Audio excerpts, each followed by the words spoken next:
guys, I'm Emily. And I'm Lori. And we are Princesses of the Puck. We are bringing you our NHL Awards edition of our show. Yay!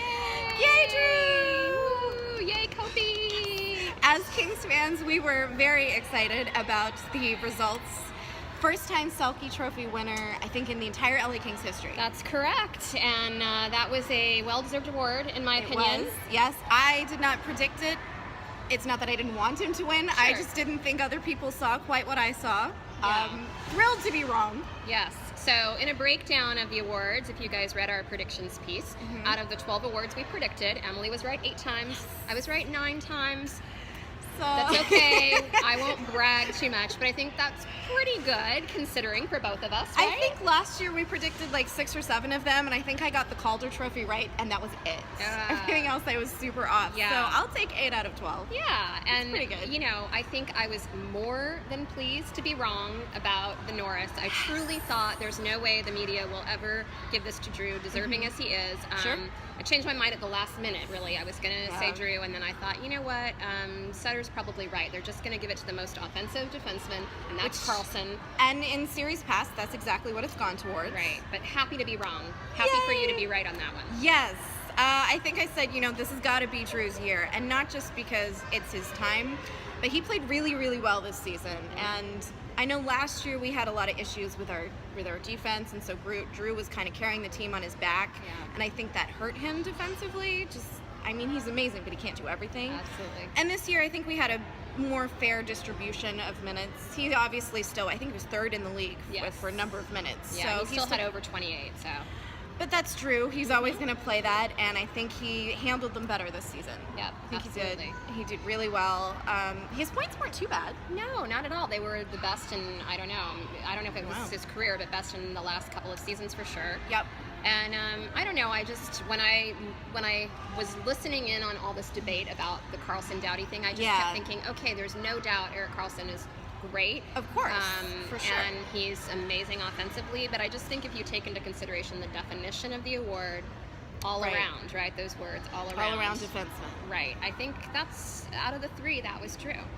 I completely agree, and it looks like voters overwhelmingly agreed. He was, 200 points, I think, ahead of Karlsson, so that's a clear indication that West Coast is finally getting some recognition. Yes. Now, if you're a Sharks fan, you don't really agree with that, because I saw a lot of, not anger, but just frustration on Twitter about the fact that, the Sharks weren't recognized, and we made it to the Stanley Cup final. But look, the Kings have made it to the Stanley Cup final several times and won the Cup, and still their players didn't get recognized. Remember, it's about the regular season. And in the regular season, I don't think there's any doubt that Drew Doughty was deserving of the Norris Trophy, and Kopitar deserving of the Selke.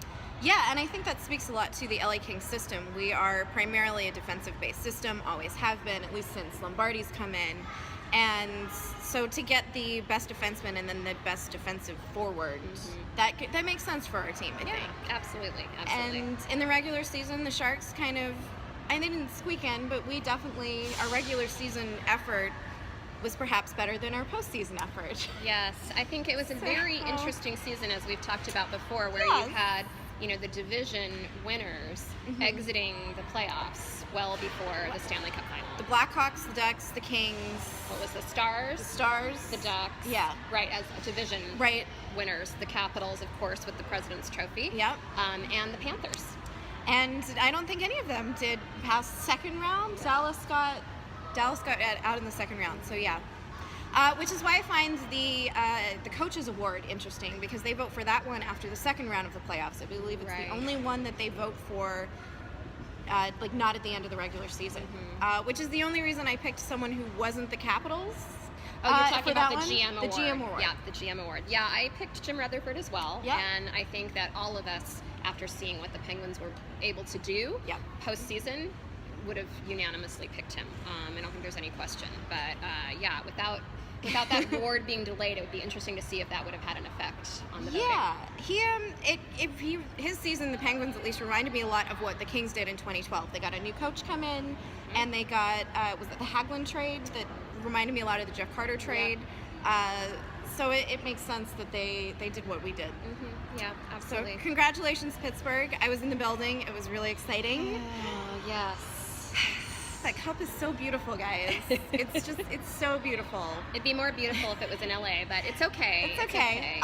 Speaking of which, I'm going to segue into the Lucic debate right now because I'm gonna have to put my dark glasses on for this conversation. the cup next season without Lucic is going to be interesting. Sorry, I'm being a little overly dramatic, but I'm really disappointed that, we gave away Martin Jones. Who pretty much tried to steal the Stanley Cup for the Sharks and came pretty close. Right, absolutely. He was without a doubt their most valuable player. He was so close in the Conn Smythe Trophy voting as well, by the way. He was second. Wow, I did He not and know Crosby were super close, and then I think Letang was third, and he was way down. So Did not know that. Yeah. So to give him away, and of course we didn't foresee that he was going to go to San Jose, but he did. Yeah. And then, to feel like we got this great power forward in Lucic, and he fit in with the team he so did. well. And he kept saying, I want to stay in LA. I really like LA. And now he's going. He's on the free market. As of this vlog, we don't know where he's going. I completely understand Dean Lombardi's position, though. Lucic wanted 8 years, Lombardi wanted to give him 4, and after everything that has happened recently with Richard's contract and the cap penalty that we have for the next, how many more years is it? Like 6 years we have his cap penalty, and he's off playing for Washington. And then Dustin Brown's contract has come into a lot of contention recently, especially with him being stripped of the captaincy. His long-term contract, I totally get why Lombardi is suddenly saying, no, I'm not going to give you any more than I do 4 too, years. and you have to prioritize. So we gave a 10-year contract to Kopitar. Obviously, that was our highest priority in terms of re-signing somebody in the past year. And someone who just won the Selke and the Lady Bing. Right, and so you 10 look at your million. priorities, and I think Sutter always says you need a goaltender, you need a number one Which we have, defenseman, and which you we need have. a number one centerman. So Which we have. We have all those, and we have them locked up for a while. But that means that you're not going to be able to get some of these really high-end players like Lucic, who can probably command 8 years on the market. For sure, yeah. Vancouver maybe, right? Vancouver, I heard the Ducks in there. God, I hope I'm wrong on that one. Oh, no. Please, someone, whoever told me that, please be wrong. Here's the saddest thing. I used to really despise Milan Lucic before Yeah. I got to really know him. Yeah. And I always heard people in Boston telling me what a great guy he was. I never believed them because I only saw his on-ice personality, which, let's face it, if you're playing against him, you hate him. Yeah, and he's so rough. I'm really disappointed to have to go back to hating him. It's gonna happen. It's gonna happen. So. But the other thing is we have Toffoli's contract coming up at the end of next year, and knowing Dean, not personally at all, but knowing his tactics, he wants to save room for Toffoli. Sure. And Kings fans do too. Toffoli's not one we can lose at all. So Absolutely.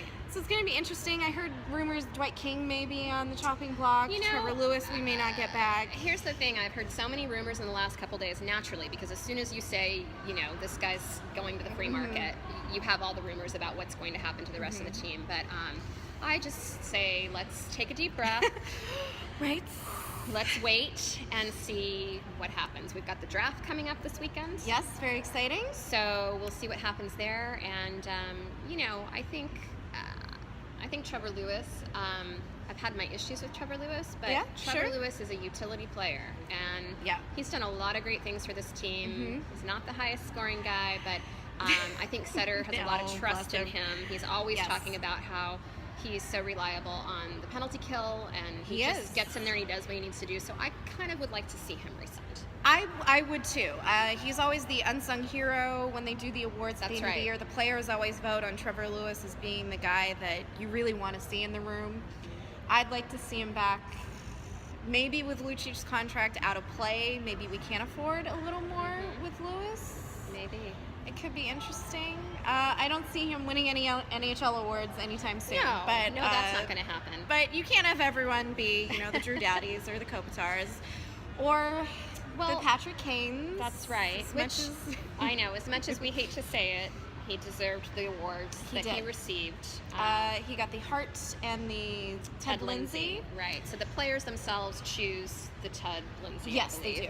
And so that, speaks to how highly he's regarded by the players who have to face him on the ice all the time. And obviously the Hart, I think that was a bit of a shoe-in after winning the Art Ross for the most number of points in the NHL this year. So kind of made sense, and that's okay. Yeah, he did well. Congratulations. Yes, congrats, Patricky. So one interesting one to talk about is the Vezina, and I think we both correctly picked that Braden Holtby would get that. Yes. I think that was a no-brainer, but what did you think about Jonathan Quick being nominated this year? I find that interesting, and as a big Kings fan and a lover of Quick, I don't think this was his best season. I think seasons past, perhaps he may have deserved it. If they gave it for just the 2012 playoffs, yes, of course. Sure. Quick was phenomenal. I didn't see it from him this season. I was pleasantly surprised, but a little confused. I agree. I was a little surprised to see that. I mean, I think if you look at all of his work combined over the years, certainly he's a top goalie. We're in competition for the Jennings Trophy every year. That's right. But I just didn't think it was his best season, and I think there were so many goalies that were kind of outstanding this season. And both Holtby and Bishop deserve to be there. No question. For sure. But that said, I don't know who I would have picked as the third one. I didn't really think about that. I didn't either, but I wouldn't have said Quick this year. And there are a lot of comments from Enroth that he wanted to play more. It's been an interesting time for our goalies this year. Yeah, so that's another issue. It seems pretty clear that Enroth wants to go elsewhere. He's not really content being runner-up to Quick because Quick is played so heavily. And that's always going to be true. Yes, and so you need somebody who's maybe in development but looking good and who's okay with not playing so many games. I'm actually surprised that they said Budai wouldn't be coming up from the Monarchs. I thought that would have been a natural. Yeah, we have pretty great goaltending depth, but I also know that we've had a couple of issues with our backup of him, so maybe we need him in the AHL. Not really sure what's going on there. Definitely interesting offseason. Yeah, I hope that we're able to find a good backup solution because, God forbid we have a situation like we did in 2013 at the end when the 2013-14 season when we won the cup, but Quick went down and we had to rely on Martin Jones and Ben Scrivens, and they did admirably. And now they're both starters in their own teams, so apparently we make really good goaltenders. Apparently. Well, Vezina Award nominee goaltenders. Yay, LA Kings! So were there any awards that we picked, the one Subban didn't win? Yes, that was the NHL Foundation Award, which I guess, when you think about it, it's a little bit of a tough award to pick because, let's face it, all these guys do so much for their communities. Hockey players, really, they are great. When you watch some of the the packages that they put on last night on the awards, it was just amazing to see some of the things that they do, all the work they do with, in LA, we do Children's Hospital. And love seeing that. Absolutely. So I think it was a little bit hard to pick. I really thought Subban would get it just because you're always hearing about what he does for the community. Yes. But hey, Mark Giordano got it. And so maybe that's nice that we're now hearing about all the other things that he's doing because you hear Subban's name so much. It's nice to hear another name and see what great things our sport does to give back. Please like my sport. As the hashtag on Twitter goes, please like my sport. We have plenty of people who love hockey now in LA anyway. So that's true. Hockey is the best. I'm very excited about next season. Frozen Fury, I already have my tickets. Me too. Yay! Let us know if you guys are heading down to Vegas in October. It will be the last Frozen Fury. As there is now in 2017 will be the premiere of the Vegas Hockey Club, which I believe at this point doesn't have a name. That's right. Okay, so let's talk about Vegas for a minute. Vegas, I feel, is a great destination for fans of other teams. Yes, I thoroughly enjoy Frozen Fury. Yes, I think that everybody loves the idea of coming to Vegas to watch their team play. Whether or not they can build a loyal following in Vegas is another story, because I feel like, certainly there are people who live there, but it's such a transient type of place. It is. It'll be interesting to see what the NHL can do with that. And, as a Pacific Division fan, cool to see another team. At the same time, we all have to give up players for them, right? Yes. So as far as I understand it, you get to keep 8 players safe. So in my head, I'm thinking Toffoli, Carter, Kopitar, Doughty, Quick, Muzzin, Martinez, and an X factor because I don't know who's going to be on our roster next year. Right. Did we leave anybody out there? I feel like we left somebody out. Oh God. McNabb maybe, right? I mean, yeah, McNabb did a fine job this year, but I don't know. It's going to be really tough to, I think I can look at other teams and sort of pick who they're going to choose. But Right. You're right. That I think the ones you named, absolutely, and then the eighth one, I don't know. Could it be Tanner Pearson? It's not going to be Dustin Brown, unfortunately. It's not. I think they would love if Vegas took Dustin Brown's contract. Yeah. So I don't know. It'll be really interesting to see what they come Especially up with. since I've heard Tanner Pearson's name in packages of, oh yeah, we could get rid of him and get this person in. So I'm gonna have to put my dark glasses on again for that. This is the worst part of hockey. It's the worst part of hockey. You have to say goodbye to players you learn to love, right? I did it last year with Jones. It's Yeah. very, very hard to get attached. Yeah. So as my friend Jesse says, you have to love the logo on the front, not the name on the back. Can't do it. Sorry, can't do it. Can't do it. Anyway. No, I understand. Uh, So Frozen Fury's coming up. They're also doing in Ontario, I think they're renaming it Black and White. It's going to be pretty much our entire roster, everyone from the Ontario Reign and who are potential candidates to be LA Kings next year, and the Kings Sure. are going to play an inter-squad preseason game. So make sure you guys get your tickets to go down to Ontario. We'll probably see you there maybe. yeah, and definitely, as Emily said, if you're heading to Vegas, let us know. We'll probably try to get together and I assume do another video log from Vegas, and Yes. That could be interesting. I'm sure we'll have good things to talk about and some great scenery behind us as well.